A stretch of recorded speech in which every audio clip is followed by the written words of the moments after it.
hear the beat, it's in my chest.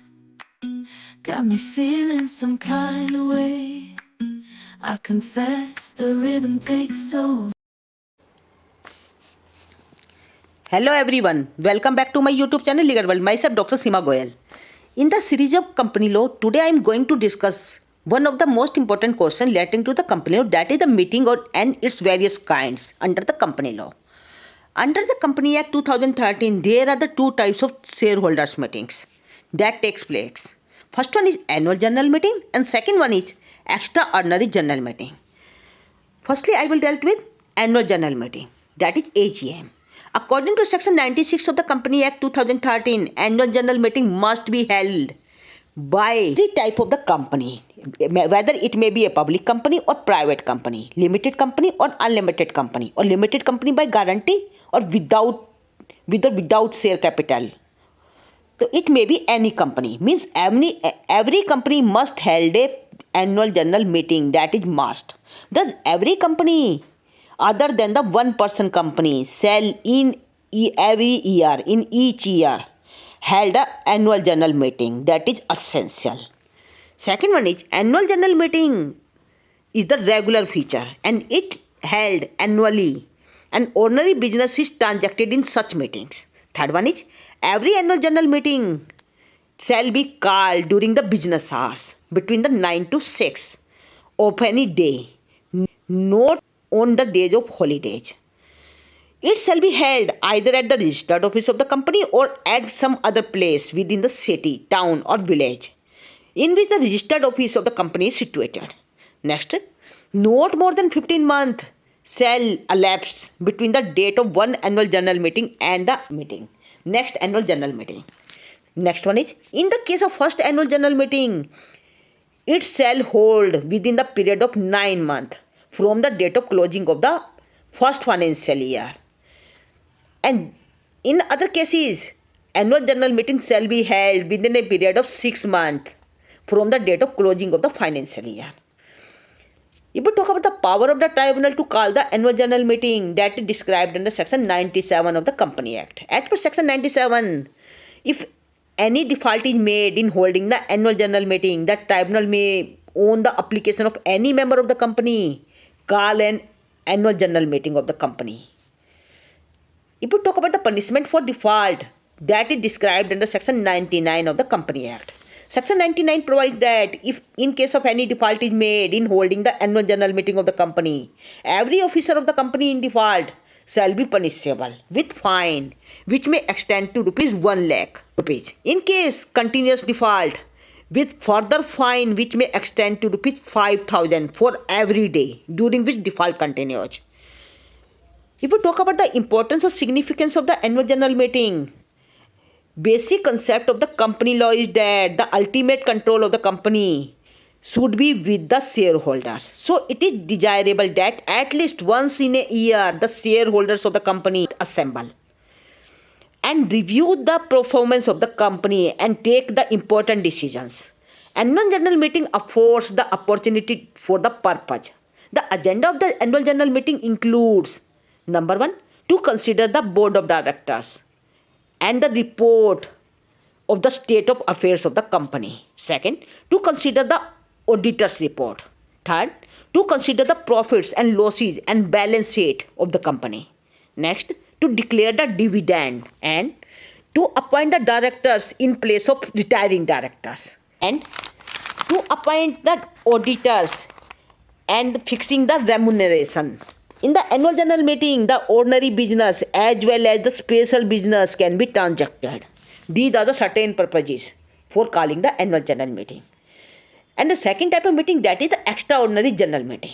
That is described under Section 100 of the Company Act. A general meeting which is not an annual general meeting, that is called extraordinary general meeting. An extraordinary general meeting is usually called to discuss a matter which can't be postponed till hold the next annual general meeting. It is called to transact a special business, although it can be collected to discuss any other matter for which notice has been given. About the provisions for Section 100 that is described under Company Act. Section 100 describes that the board may, whenever it deems fit, may call any extraordinary general meeting on its own. Second, the board at the requisition, the board of directors must call extraordinary general meeting at the requisition of the specific number of members, where in case of company having share capital, it must be signed by at least 1/10 of the paid up share capital of the company. As on that date, that carries on the right of voting. Second, in case a company not having share capital, it must be signed by the members having 1/10 of the total voting power of all the members having right to vote in regard to that matter. Second one is the requisitionist. The board of directors does not call the meeting within 45 days of the receipt of the requisition, or the board of directors fails to do so, and in that case, the requisitionists call the extraordinary general meeting within 3 months from the date of receipt. That is the date of deposit requisition. It must be called and held in the same manner in which the meeting is called and held by the board of directors. Notice of the meeting shall be given by speed post or the registered post or through the electronic mode. When the requisitionists call the meeting and expenses incurred them can be recovered from the company, they must set out the matters for the consideration for which that meeting is called. No other business can be done in that meeting. Third one is by the tribunal.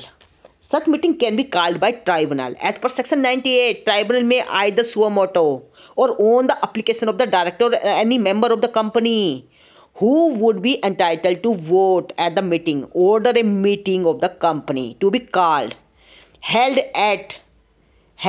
and conducted in such a manner as tribunal may think fit. The tribunal may do so in two circumstances. These circumstances are: number one, if for any reason it is impracticable to call the meeting of the company other than the annual general meeting in any manner in which meeting of the company can be called, or to hold or to conduct the meeting of the company in the manner prescribed by the act or article of the company. Next one is essential requisites for a valid meeting. If we talk about the essential requirements for a valid meeting, there are the certain essential requirements which are prescribed by the Company Act. These essential requirements are: number one, meeting should be called by the proper authority. That is must. Obviously, the proper authority is the board of directors of the company. In event of the default, by the directors of the meeting may be called by the requisitionists, or by the central government or the company law board or the new tribunal, or by the court, or in the case as the case may be, or as the case may be. Second one is notice. If we talk about the notice, that is described in the section 101 and 102 of the Company Act. It is essential that the proper notice of the meeting should be given to every member of the company. Legal representative of the deceased member or assignee or insolvent member may be given. Auditor of the company or to any of the director of the company. Deliberate omission to give the notice to a single member may invalidate the meeting, and notice must be given 21 clear days before the date of meeting in writing. And third requisite, that is the quorum for meeting, that is described in the section 103. According to section 103, quorum means minimum number of members that must be present at the meeting. Quorum is generally fixed by the article of the company. Section 103 of the Company Act provides that unless the article of the company provides for the larger number, in case of public company, the quorum shall depend on the number of members as on the date of general meeting. It states that if the number of members is not more than 1,000, then 5 members personally present shall be the quorum of the meeting. If the number is more than 1,000 but up to 5,000, then 15 members must constitute the quorum for the meeting of the company. It is essential. If it exceeds 5,000, then 30 members shall be the quorum for the meeting of the company. In case of the private company, 2 members personally present, that is the quorum for the meeting of the company in case of private company. If we talk about the adjournment, section 103 provides that If the quorum is not present for an hour from the time of the meeting, the meeting shall stand adjourned. The next requisite that is regarding the chairperson of the meeting. Section 104 provides that for the purpose of the conduct of the business of the meeting, it is essential that it is presided over by the chairman. Section 104 says that unless article of the company otherwise provides, the members personally present at the meeting shall elect one of themselves to be a chairperson for the meeting. Chairperson can be explained as umpire of debate. The appointment of the chairman is usually regulated by the article of the company. If we talk about the proxy, there are the certain rules regarding the proxy also. As per section 105 of the Company Act, the term proxy means a personal representative of a member or the member at a general meeting of the company. He is authorized to attend, vote on the behalf of the member of the meeting of the company. On the meeting. If we talk about the proxy, the rules regarding the proxy are prescribed under section 105 of the Company Act. The term proxy means a personal representative of a member or member at a general meeting of the company. He is authorized to attend, vote on the behalf of the member at the meeting. Number of members which a proxy can represent. If we talk about the rules regarding the number of members which a proxy can represent, a person appointed as proxy shall act on the behalf of the prescribed number of members, not exceeding 50. That is prescribed by section 105. If we talk about the proxy, it is revocable. A proxy is revocable and a member may revoke the authority of the proxy at any time. And time limit for discounting and time limit for depositing the proxy. If we talk about the time limit for depositing the proxy must be deposited within the company at least 48 hours before the meeting of the company. If we talk about the right of proxy, a proxy shall not have any right to speak at the meeting and he is entitled to vote on the poll only. And next one is instrument appointing the proxy. It must be in writing and signed by the appointer. This is must. So these are the certain rules regarding the proxy that is described under section 105 of the Company Act. And the next requisite that is regarding the voting. The business of the company is in the meeting is done in the form of resolution that is passed by the meeting. Shareholders have a right to discuss every proposed resolution and move amendments. And every meeting of the company having the equity share capital has a right to vote on every resolution that is placed before the company. So a member holding any preferential share capital has a right to vote only on resolution which directly affects their right attached to his preferential shares. Section 106 of the Company Act prohibits the voting right of a member in the certain conditions. Number one, if the article of the company provides that no member shall exercise any voting right in respect of the shares that is registered in his name, on which any sum payable by him have not been paid. Second, if the article provides that no member shall exercise any voting right in respect of any share that is registered in his name in regard to which company has exercised. So the company cannot prohibit any member from exercising his voting right on other grounds. These were the rules regarding the voting right. And the next requisite for the meeting, that is minutes. The minutes represent the summary of the proceeding of the meeting. According to section 118 of the Company Act, every company must keep the minute or the summary of the proceedings of the meeting.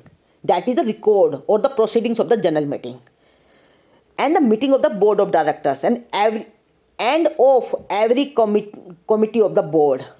Second, the minutes must be recorded within 30 days of such meeting. Third, the book in which record of the proceedings of the meeting is kept is known as minute book and the pasting of the papers is not allowed.